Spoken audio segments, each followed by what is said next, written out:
അയോഗ്യതയ്ക്ക് പിന്നാലെ വിരമിക്കൽ പ്രഖ്യാപിച്ച് ഗുസ്തി താരം വിനേഷ് ഫോഗട്ട് ഗുസ്തിയോട് വിട പറയുന്നു എന്ന് എക്സിൽ കുറിച്ചു. അയോഗ്യതയ്ക്കെതിരെ വിനേഷ് നൽകിയ അപ്പീലിൽ കായിക കോടതിയുടെ വിധി ഇന്ന്. വെള്ളി മെഡൽ പങ്കിടണമെന്ന ആവശ്യം. വയനാട്ടിലെ ദുരന്തഭൂമിയിൽ 10ാം ദിനവും പരിശോധന. സൺറൈസ് വാലിയിൽ കടാവർ നായകളെ ഉൾപ്പെടെ എത്തിച്ച് തെരച്ചിൽ.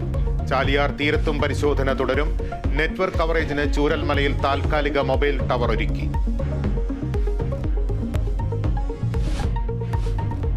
പുത്തുമല കവളപ്പാറ ഉരുൾപൊട്ടൽ ദുരന്തത്തിന് 5 ആണ്ട്. പുത്തുമലയിൽ ജീവൻ നഷ്ടപ്പെട്ടത് 17 പേർക്ക്. കവളപ്പാറയിൽ ഉരുളെടുത്തത് 59 ജീവനുകൾ. പുനരധിവാസം വേണ്ട രീതിയിൽ പൂർത്തിയാക്കിയില്ലെന്ന് പരാതി.